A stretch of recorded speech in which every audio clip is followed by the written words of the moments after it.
Get ready for the dictation in 3, 2, 1, start. At this juncture, we may examine the arbitration clause, which is enumerated in clause 16 of the tender as noted herein before. Stop.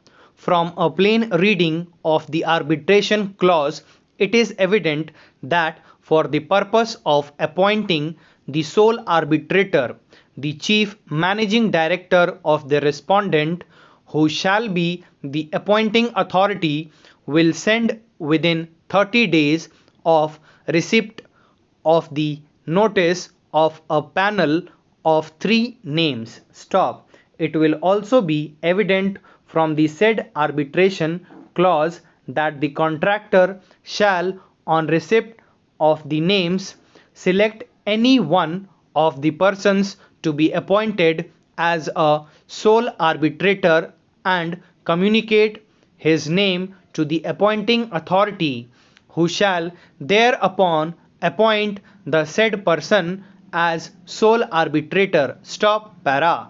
This clause further provides that if the seller fails to communicate such selection as noted above within the period specified, the appointing authority shall make the selection and appoint the selected person as the sole arbitrator. Stop. An overall look of the aforesaid provision of the arbitration clause make it clear that the appointing authority for appointment of an arbitrator under the arbitration clause is the chief managing director of the respondent, who shall send a notice to the petitioner within 30 days of receipt of a panel of 3 names. Stop. Para.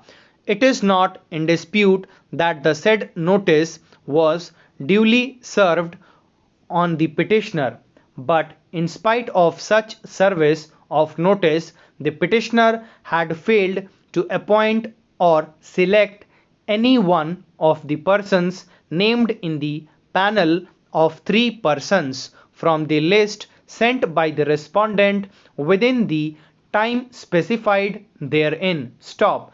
Since the arbitration clause clearly provides for selection of one of the persons named in the panel to be appointed as the sole arbitrator by the respondents, it was open for the respondent to select one person from the panel and appoint as the sole arbitrator. Stop. In this case, admittedly, the respondent has already appointed and selected a retired judge of the Delhi High Court as the sole arbitrator. Stop. After such appointment having been made, the petitioner has filed this application saying that since the former Chief Justice of India was appointed as the sole arbitrator, it would not be possible for the petitioner to accept a retired judge of the Delhi High Court for being appointed as the sole arbitrator. Stop. Para. As noted herein above, it is not in dispute that a panel of 3 persons in compliance with the arbitration clause was sent by the respondent, which was duly received by the petitioner. Stop. In spite of receipt of the said notice, to select any one of the persons named in the panel, and the petitioner having failed to select or choose any one of them and had started saying that as a former Chief Justice of India was appointed to arbitrate the disputes between the parties, the question of accepting a retired judge of the High Court as the sole arbitrator in replacement of a former Chief Justice of India was not acceptable to the petitioner. Stop. Para.